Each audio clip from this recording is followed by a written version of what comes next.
అయితే మీరేమైనా దేశ పురోహితుల శబరిమల ప్రవేశంపై పిటిషన్ వేసిన లాయర్స్ అసోసియేషన్ ప్రశ్నించి సుప్రీంకోర్టు ప్రజాహిత వ్యాజ్యాల దుర్వినియోగంపై ఆగ్రహం. దేశంలోని యువ న్యాయవాదుల సంక్షేమం కోసం పనిచేయాల్సిన లాయర్స్ అసోసియేషన్కి ఆలయ ప్రవేశాల నిబంధనల మీద ప్రజాహిత వ్యాజ్యం దాఖలు చేయాల్సిన అవసరం ఏంటని సర్వోన్నత న్యాయస్థానం నిలదీసింది. మీరేమైనా ఈ దేశ ప్రథమ పురోహితులు అంటూ ప్రశ్నించింది. సామాన్య ప్రజల ఉపయోగార్థం అందుబాటులో ఉంచిన ప్రజాహిత వ్యాజ్యం అనే న్యాయపరమైన వెసులుబాటు దుర్వినియోగపరుస్తున్నారంటూ సీజీఐ జస్టిస్ సూర్యకాంత్ మండిపడ్డారు.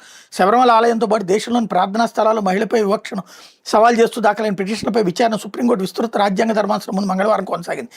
అయ్యప్ప స్వామి ఆలయంలోకి 10 నుంచి 50 ఏళ్ల వయసు మహిళల ప్రవేశంపై ఉన్న ఆంక్షలను సవాల్ చేస్తూ 2006లో ఇండియన్ యంగ్ లాయర్స్ అసోసియేషన్ ప్రజాహిత వ్యాజ్యం దాఖలు చేసింది. దీని మీద సీజీఐ జస్టిస్ సూర్యకాంత్ నేతృత్వంలో ధర్మాసనం ముందు ఈ సంస్థ తరపు న్యాయవాది రవిప్రకాష్ గుప్తా వాదన వినిపించారు.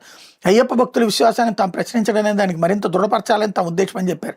న్యాయవాదుల సంస్థకు భగవంతుడిపై విశ్వాసం గురించి ఎందుకు, అది వ్యక్తులకు సంబంధించింది కదా అని జస్టిస్ బివి నాగరత్న ప్రశ్నించారు. ఈ బిల్లు దాఖలు చేయడానికి మీ సంస్థ తీర్మానం చేసిందా, సంస్థ అధ్యక్షుడు సంతకం చేశారా అని జస్టిస్ అరవింద్ కుమార్ ఆరాధించారు. అసలు ఈ వ్యాజ్యం ఎందుకు దాఖలు చేశారు, మీ లక్ష్యం ఏంటని జస్టిస్ సూర్యకాంత్ నిలదీశారు. ప్రజాహిత వ్యాజ్యాలు రాజకీయ ప్రయోజన పిటిషన్లుగా, పైసా ప్రయోజిత వ్యాజ్యాలుగా మారాయంటూ ఆందోళన వ్యక్తం చేశారు. ఇది